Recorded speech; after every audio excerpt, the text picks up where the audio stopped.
Bienvenue dans le podcast La table des experts par l'agence d'attractivité des métiers. Aujourd'hui, j'ai testé le métier de doreur avec Béatrice ici présent. L'objectif du podcast, c'est de vous donner toutes les infos sur le métier. Et on va commencer sans plus attendre, Béatrice, par la partie formation.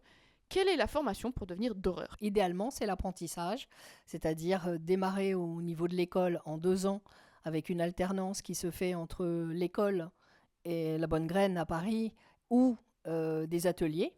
Mais ça peut être aussi en reconversion de carrière sur une année avec le même principe des cours et des partenariats en atelier. Ok, et ça coûte combien de faire cette formation ? Dans le cursus, on va dire étudiant jeune, c'est un principe d'apprentissage, donc il y a des aides de l'État et c'est l'atelier dans lequel il y a le maître d'apprentissage qui règle l'apprenti sur la base du SMIC en fonction de son âge, enfin il y a des barèmes très précis. Et pour la reconversion, c'est à l'époque où je m'étais renseignée, c'est-à-dire il y a à peu près 14 ans, ça tournait aux alentours de 2 000 euros. Tu m'as parlé donc de la Bonne Graine à Paris. Est-ce qu'il y a d'autres écoles pour se former, notamment en province ? Honnêtement, je suppose qu'il doit y en avoir. Maintenant, je ne les connais pas. En revanche, je sais qu'il y a beaucoup de provinciaux qui montent à la Bonne Graine à Paris, puisque j'en connais actuellement qui font cette école et qui sont de Bordeaux. Donc, c'est que quelque part, peut-être qu'ils n'ont pas trouvé à Bordeaux une école qui leur satisfasse. On ne monte pas tous à Paris. Certains comme nous, dans les Hauts-de-France, descendent à Paris. Mais donc, nous convergeons vers Paris, effectivement. Est-ce qu'il y a des conditions d'accès particuliers à cette formation ? Est-ce qu'il y a des concours ? Est-ce qu'il y a des dossiers à remplir pour rentrer dans la formation de doreur ? Alors, je suppose qu'effectivement, au niveau de la Bonne Graine, il y a un dossier à fournir avec un certain nombre de pièces administratives. Moi, je n'ai pas fait la formation La Bonne Graine, donc je ne sais pas quelles sont les pièces qu'ils demandent, mais je pense que c'est comme toute école, il doit y en avoir. Et sinon, la condition, c'est à la fin, on obtient un CAP, mais à l'entrée, il n'y a pas un concours d'entrée spécifique pour rentrer dans l'école. D'accord, donc sélection classique pour rentrer en école, mais pas de concours. Je suppose, oui. Tu m'as parlé d'alternance, de professionnalisation. Est-ce que c'est facile de trouver des stages, à ton avis, dans ce domaine-là ? Non, c'est assez difficile parce que souvent les doreurs sont indépendants et donc des petites structures. Il y a très peu de gros groupes de doreurs avec beaucoup de salariés. Et donc, il faut forcément avoir la trésorerie pour pouvoir payer l'apprenti, même si tu le payes sur la base du SMIC. Il faut quand même avoir la trésorerie pour le payer et continuer à te payer et faire vivre l'entreprise. Donc, certains indépendants ne peuvent pas. Et il faut, pour être maître d'apprentissage, il faut avoir soi-même le CAP pour pouvoir transmettre le métier. Déontologiquement et professionnellement, tu pourrais exercer et faire apprendre le métier si tu n'es pas avec la mention maître d'apprentissage et donc avec un CAP en titre, tu ne peux pas. Tu m'as donc parlé du diplôme. Est-ce que c'est nécessaire et obligatoire d'avoir ce diplôme pour pouvoir exercer ? Je ne pense pas, j'en suis la meilleure exemple puisque je n'ai pas de CAP de dorure, c'est une reconversion de carrière. Mais je crois que sincèrement, on peut professer à condition de bien faire son métier et de le faire dans le respect de la tradition et du respect de l'objet et du propriétaire. Est-ce que c'est un métier qui change beaucoup ? Est-ce que tu as des obligations de formation régulières ? Des obligations de formation régulière, pas spécifiquement, mais tu as des formations qui peuvent être obligatoires dans le cadre notamment pour travailler sur des échafaudages. Il faut un diplôme pour pouvoir, même si en soi c'est pas compliqué, mais c'est des raisons de sécurité. Tu peux, si tu le souhaites, t'inscrire à des cours et des formations au niveau du Centre des musées de France, où ils peuvent te donner les dernières techniques, des derniers solvants, des dernières avancées de recherche qui ont été faites sur certaines choses, qui peuvent faciliter le travail ou pas. Désormais, on va parler mixité homme-femme.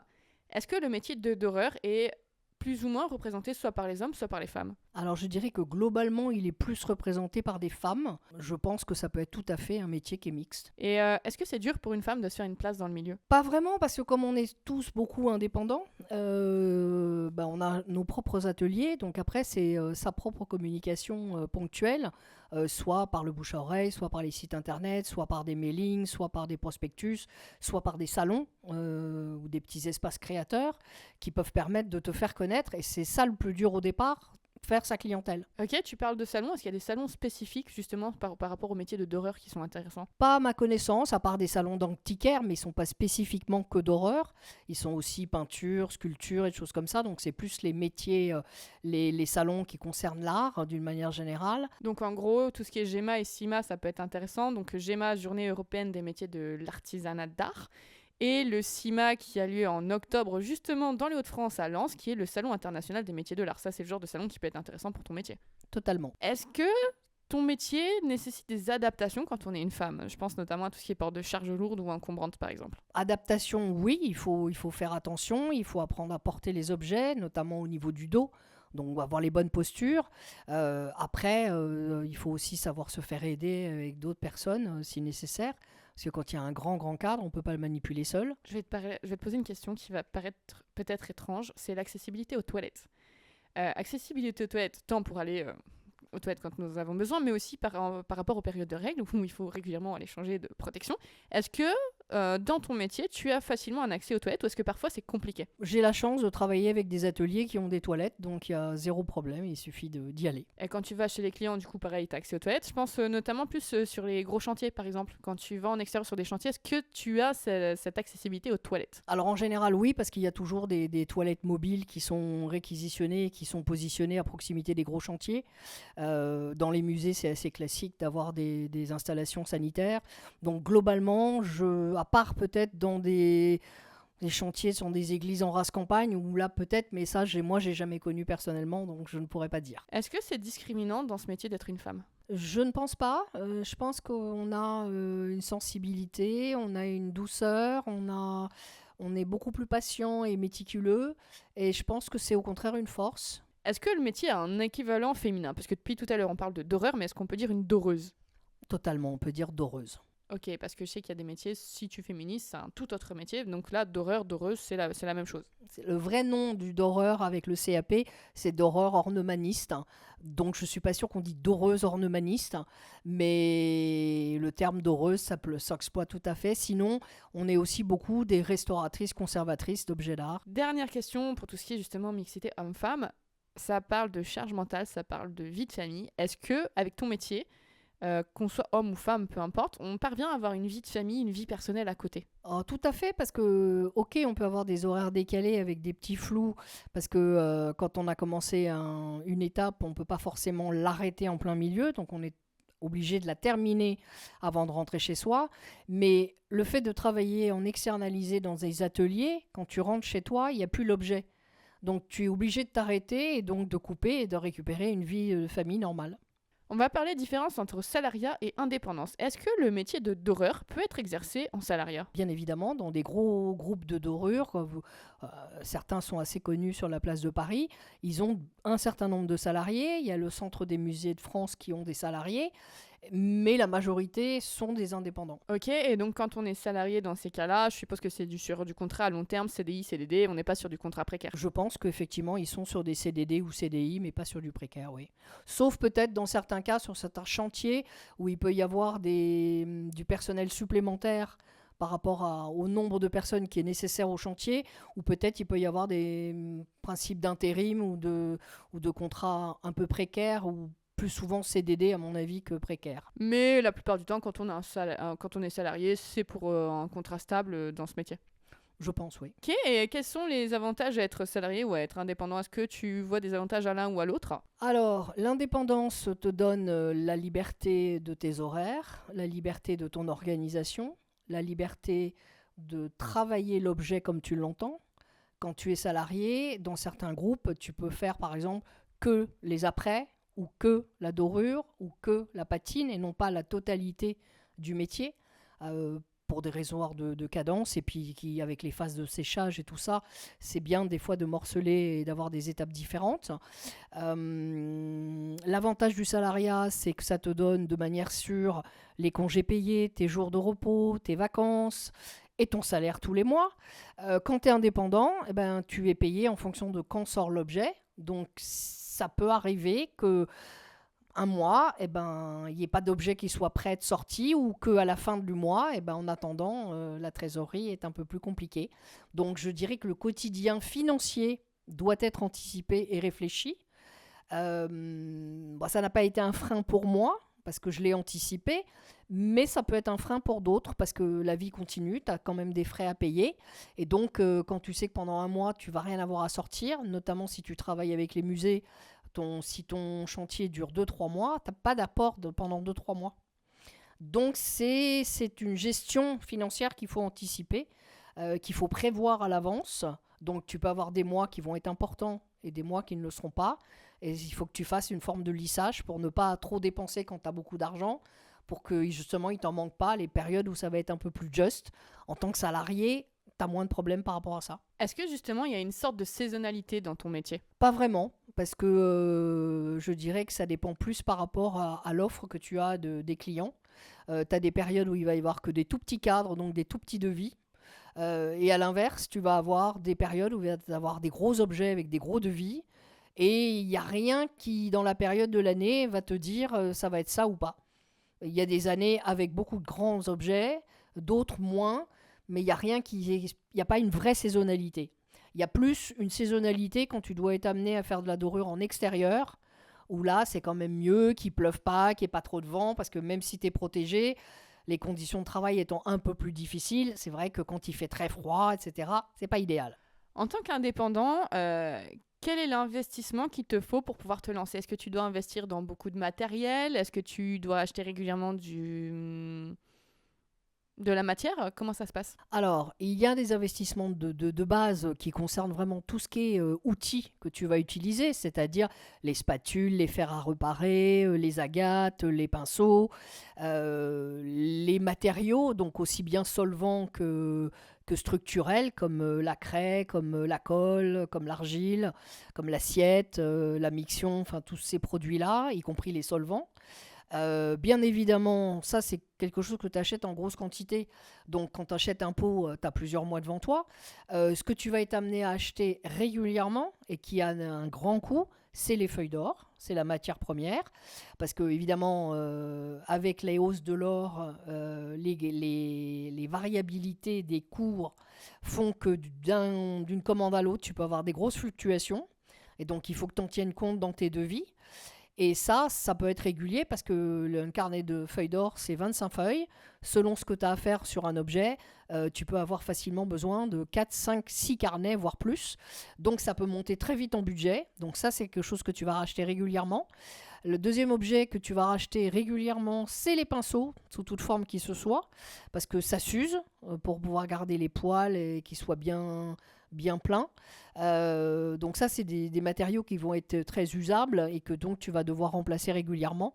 Mais le vrai matériel de base avec la palette à dorer, la palette, le coussin, le couteau à dorer, ça en général, tu investis une fois au départ et tu peux le garder ta vie durant. Ok, donc justement, ce matériel de base, il y en a pour à peu près combien, tu dirais? Ma foi, il y a très longtemps que je l'ai acheté, donc je pense qu'au jour d'aujourd'hui, pour je pense que pour un forfait entre 1000 et 1500 euros, on peut avoir vraiment un beau panel de démarrage avec un certain nombre, plusieurs fers à reparer, plusieurs agates, plusieurs types de formes d'agates différentes, parce que pour brunir l'or, tu utilises une agate, et cette agate peut être différente en forme selon l'ornement que tu vas employer, si c'est un plat ou pas, ou une courbe, tu peux ne pas avoir la même.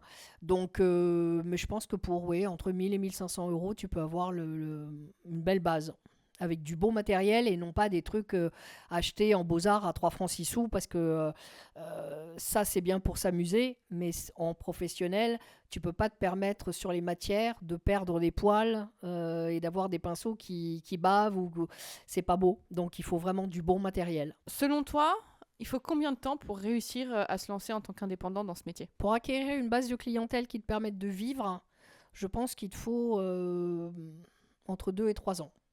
Et c'est pour ça que souvent les jeunes diplômés qui sortent de la bonne graine notamment, font souvent participent à des appels d'offres avec d'autres équipes de doreurs, parce que ça leur permet de se faire la main, de bien mettre en place les techniques métiers, avec des gens autour d'eux qui peuvent rectifier si jamais il y a un souci, et qui peuvent leur donner donc un peu de l'expérience et qui leur fait avoir un CV.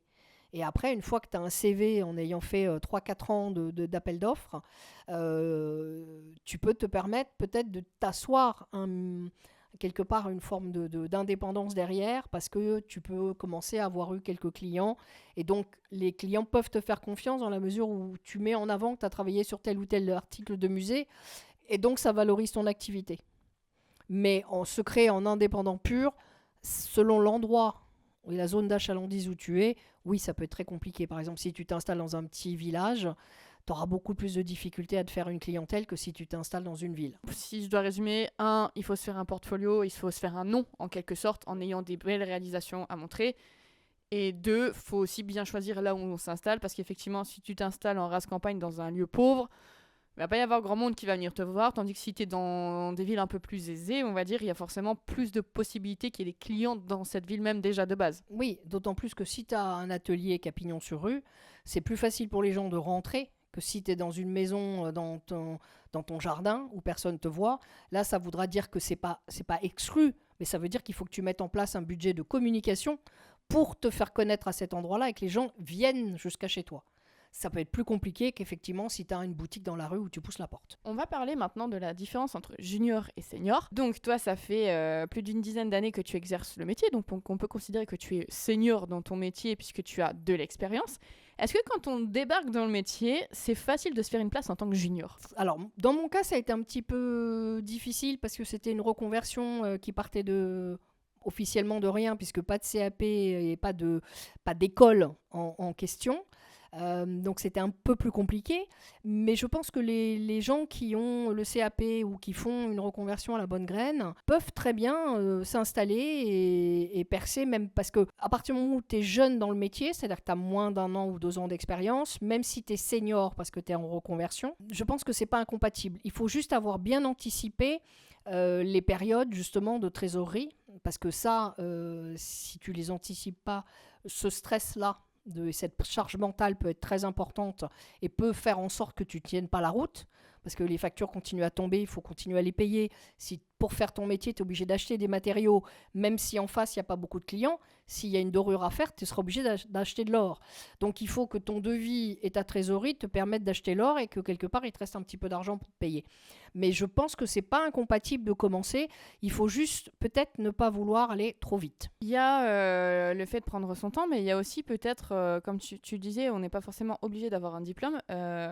Quand on démarre et qu'on n'a pas de diplôme, est-ce qu'on se sent légitime ? Est-ce que c'est facile d'aller chercher du client ? Alors ça, je pense que c'est une histoire de personnalité. Dire que c'est facile, non. Mais je pense que si on a confiance en soi et qu'on sait ce qu'on vaut et qu'on sait comment on le fait, je pense qu'on peut avoir le bon message à faire passer. La première des solutions peut être aussi, dans un premier temps, avant d'avoir une clientèle particulière, c'est de s'adresser à d'autres ateliers de professionnels qui peuvent peut-être faire une sous-traitance de travail.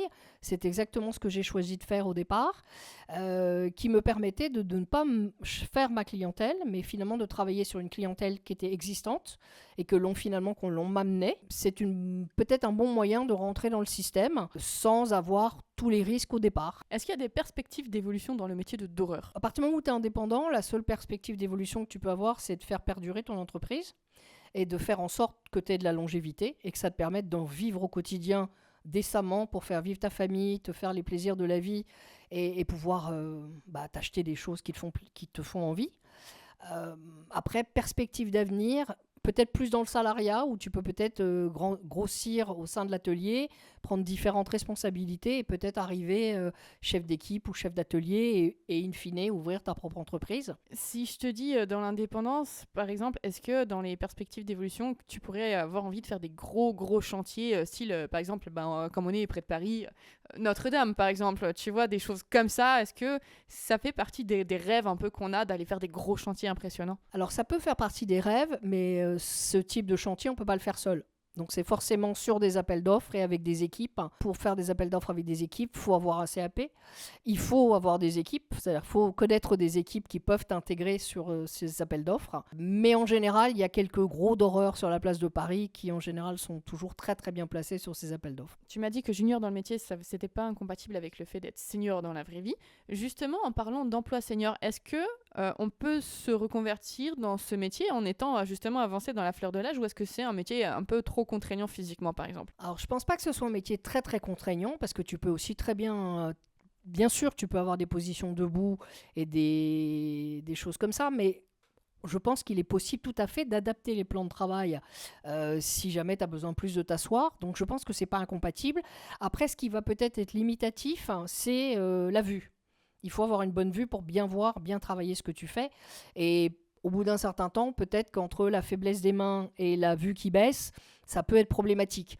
Mais bon, avec la médecine actuelle, je pense qu'on peut au moins aller facilement jusqu'à 70 ou 80 ans sans problème. On va parler RSE. Est-ce que ton métier est respectueux de l'environnement? Alors, c'est un métier où on a beaucoup de déchets. Puisque quand je fais du nettoyage, il y a beaucoup de coton. Donc ça, c'est pas très très respectueux. On a des outils qu'on peut réutiliser, comme par exemple quand on fait des moules en silicone, on peut réutiliser les moules et donc ne pas les jeter.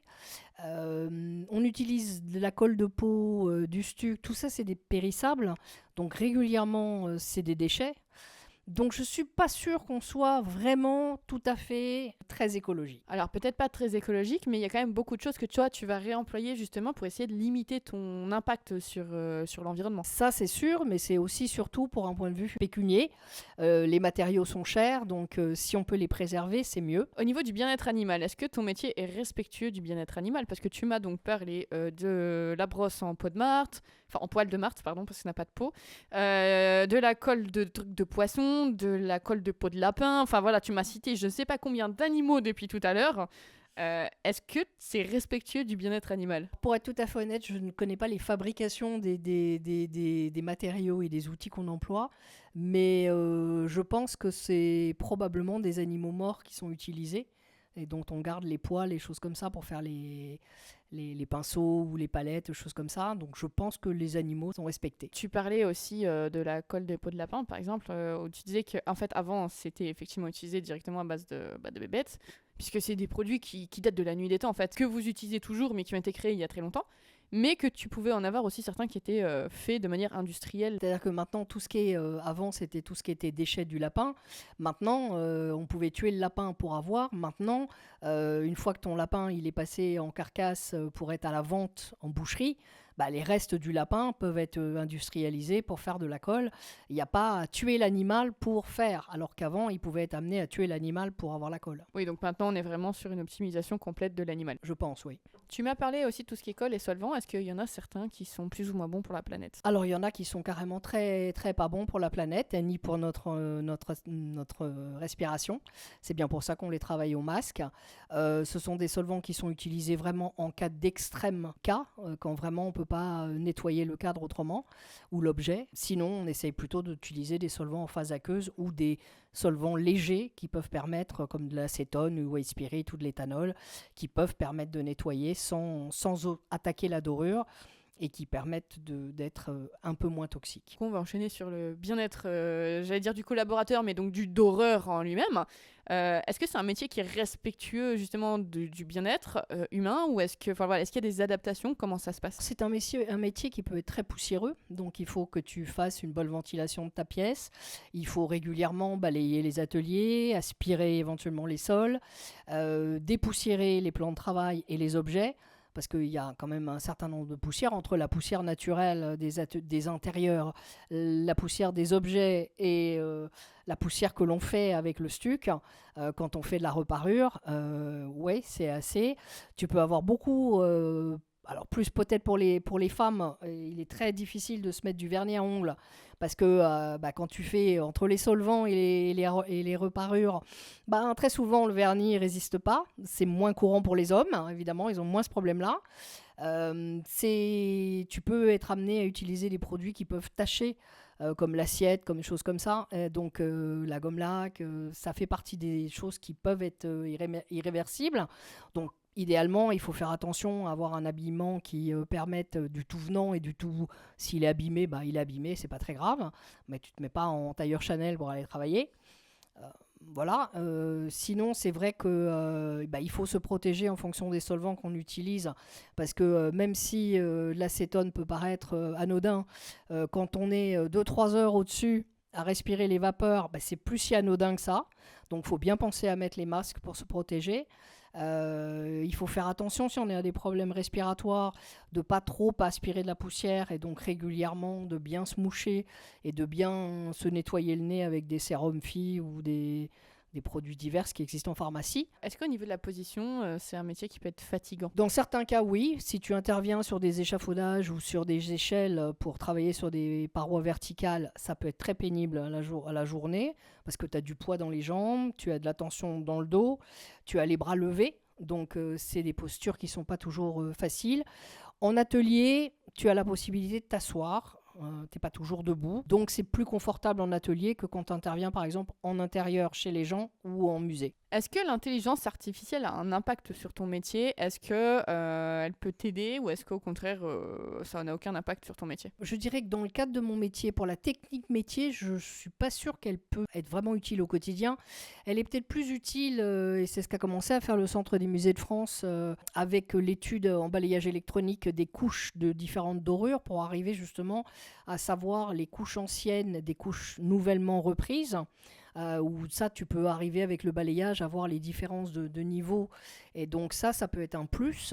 Ça peut peut-être être un plus dans le cadre d'objets très anciens où tu manques des morceaux. Peut-être qu'aller dans les recherches, justement, faire de l'intelligence artificielle pour recréer le morceau qui manque, pour te permettre de rechercher sur toute l'histoire quel serait le morceau qui serait le plus adapté. Mais sinon, réellement au quotidien, j'utilise pas un ordinateur pour travailler, c'est vraiment mes mains qui sont les outils. On va parler maintenant accessibilité handicap. L'objectif, c'est que je vais te citer des handicaps ou des troubles. Et tu vas me dire si c'est possible de faire ce métier donc de doreur ou si c'est impossible ou si c'est possible avec des adaptations et si oui, lesquelles. Si je te dis handicap moteur, est-ce que c'est possible d'être doreur? Alors, je pense que les mains, c'est indispensable. Donc, si vraiment les mains sont atteintes, je pense que c'est très compliqué. Tu as besoin de ta vue. Donc, si la vue est atteinte de manière importante, je pense que ça peut être réellement un handicap. Après, pour tout ce qui est bas du corps, je dirais que tu peux travailler assis. Il suffit juste d'adapter la hauteur de ton plan de travail et la manipulation des objets. Donc je pense que ça, c'est pas incompatible. Mais vraiment au niveau des mains et de la vue, c'est c'est la base. Donc si je te dis handicap visuel, c'est compliqué. Ça peut être compliqué selon le handicap visuel. Si tu es totalement malvoyant, alors ils ont un toucher très développé. Le problème, c'est que pour vraiment assimiler l'ensemble du cadre et de l'objet qui va manquer, je pense que le toucher va être important. Mais pour tout ce qui est pose de feuilles, pour tout ce qui est patine, tout ce qui est brunissage, ça va être des choses qui sont extrêmement précises, localisées, et où si t'as pas la vue, ça peut être très compliqué à bien gérer. Oui, puis je me vois pas trop mettre mes doigts dans les trucs qui collaient qu'on a foutus sur le cadre pour toucher. Ça serait légèrement gênant. Et puis en plus, tu me dis certains solvants étaient pas géniaux pour ma peau.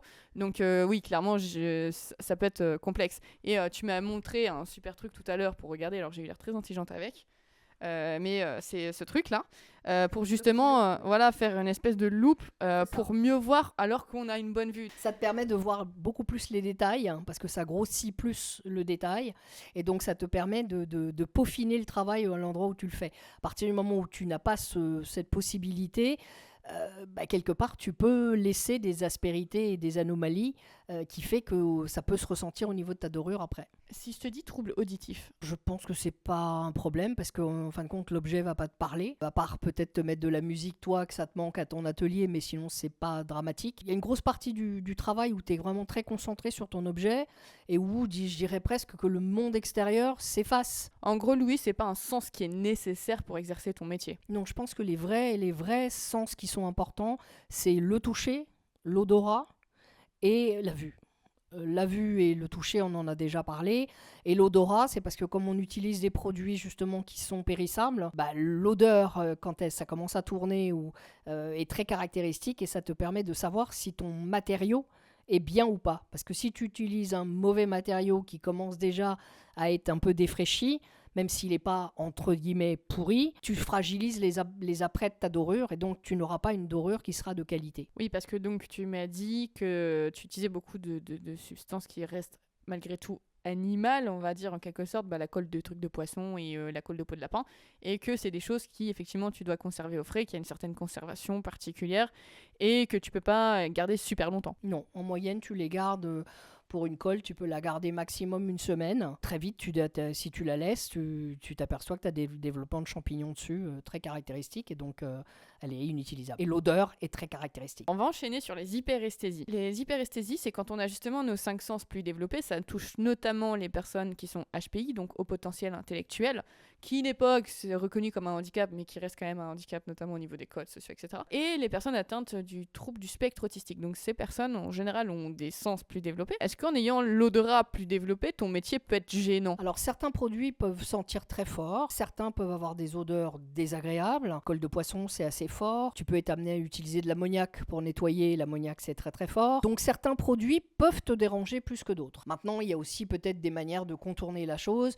Tu n'es pas obligé d'utiliser de l'ammoniac pour nettoyer. Tu peux peut-être trouver d'autres solvants qui arriveront à faire la même chose sans que tu aies la contrainte de l'odeur. Est-ce que c'est un métier où il y a beaucoup de luminosité? Parce que on parle d'hyperesthésie, donc il y a des personnes qui vont être plus sensibles à la lumière. Est-ce que c'est quelque chose qui peut être contraignant dans ton métier? Pas vraiment, parce que quand on travaille en atelier, on a en général toujours une lampe au-dessus pour justement bien voir les détails, parce que le but c'est d'aller voir le détail, donc il faut une forme de lumière, mais elle n'est pas directement dans ton visage, elle est orientée vers l'objet.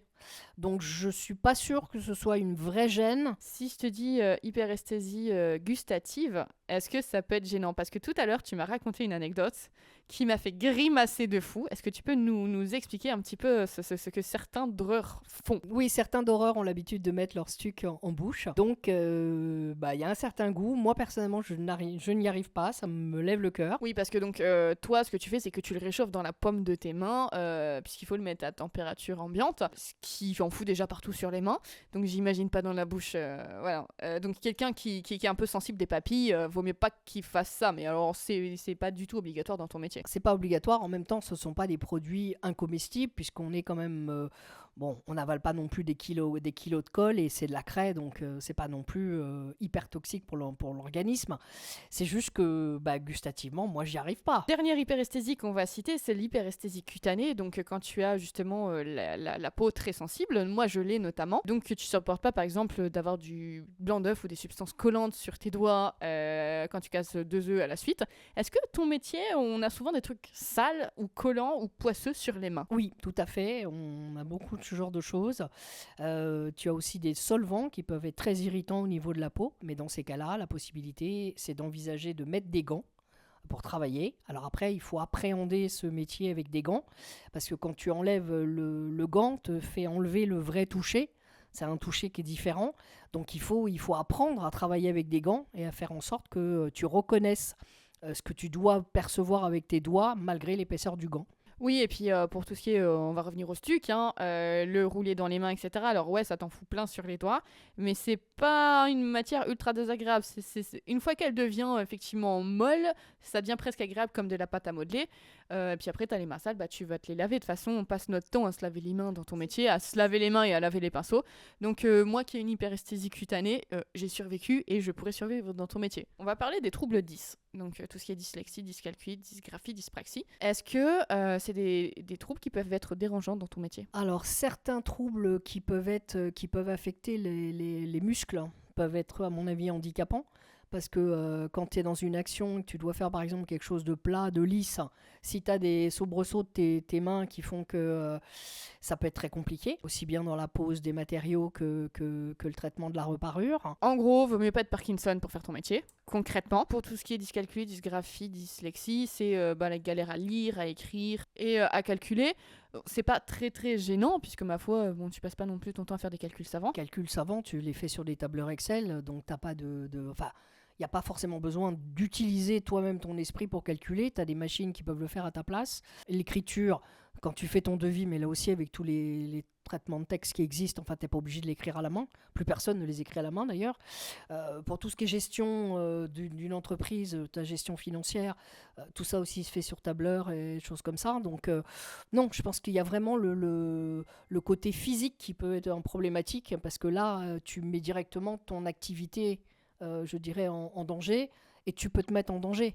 Parce que si par exemple tu as un scalpel dans la main ou quelque chose qui coupe et que tu dois faire quelque chose, si tu as un geste trop brutal, selon la manière dont tu te coupes, ça peut être plus ou moins grave. Si je te dis hyperactivité, si je te dis difficulté à rester en place au même endroit en permanence, avoir besoin de bouger, ça peut être un peu compliqué. Après, ça dépend comment tu organises ta journée, comment tu organises ton travail, mais il y a forcément des phases où tu dois être concentré sur ton objet et où tu vas pas forcément réaliser cette étape en 5 minutes. Si tu es obligé de fractionner régulièrement ton intervention, ça va te prendre plus de temps.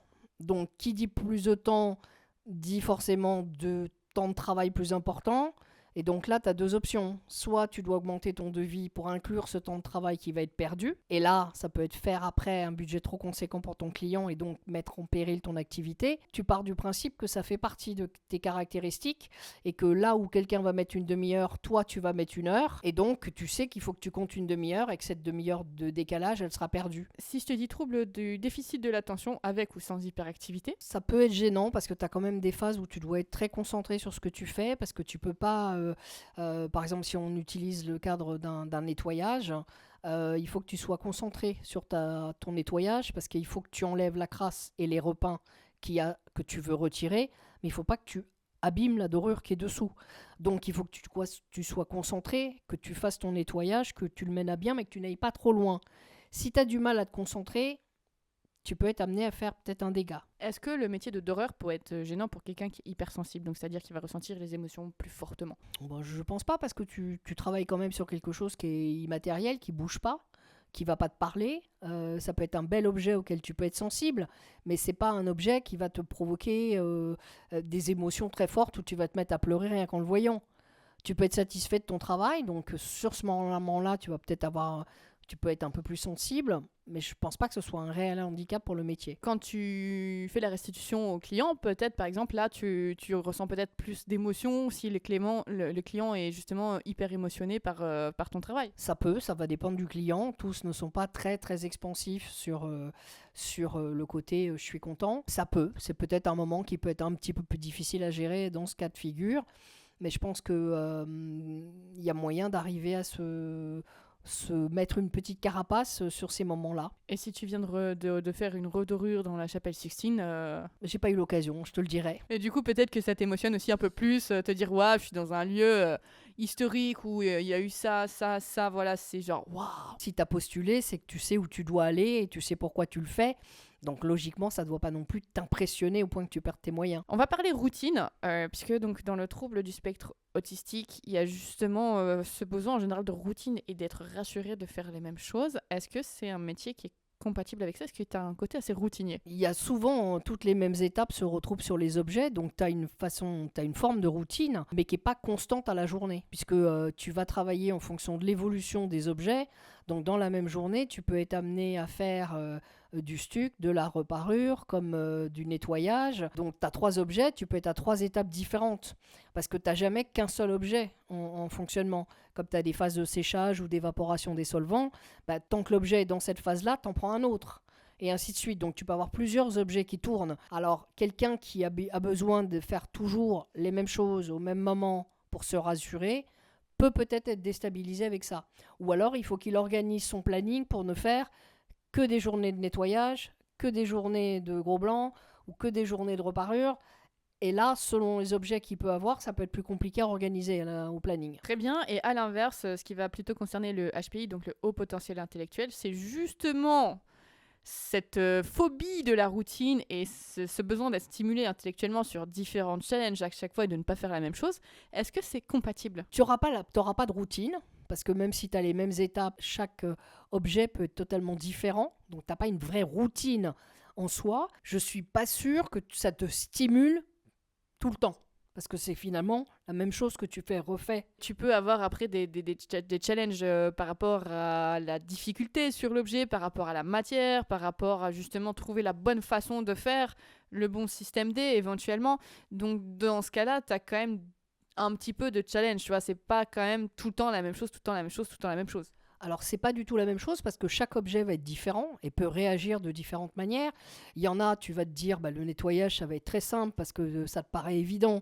Tu as fait un test de nettoyage, ça s'est super bien passé. Sauf que en réalité, quand tu vas être réellement dans ton nettoyage, tu vas t'apercevoir que ça se passe pas aussi bien que tu peux le penser. Donc oui, tu vas avoir ce côté challenge différent, de te remettre en question, de réfléchir si tu es la bonne technique métier, est-ce que tu as fait les bons tests. Donc ça peut te pousser à avoir des petits challenges et à te donner un petit peu de peps sur la journée. Si vous avez aimé en apprendre plus sur ce métier, il y a également la première vidéo de présentation du métier, une quinzaine de vidéos format TikTok et un live questions-réponses pour répondre à toutes vos questions sur le métier. On se dit à bientôt pour le prochain test métier.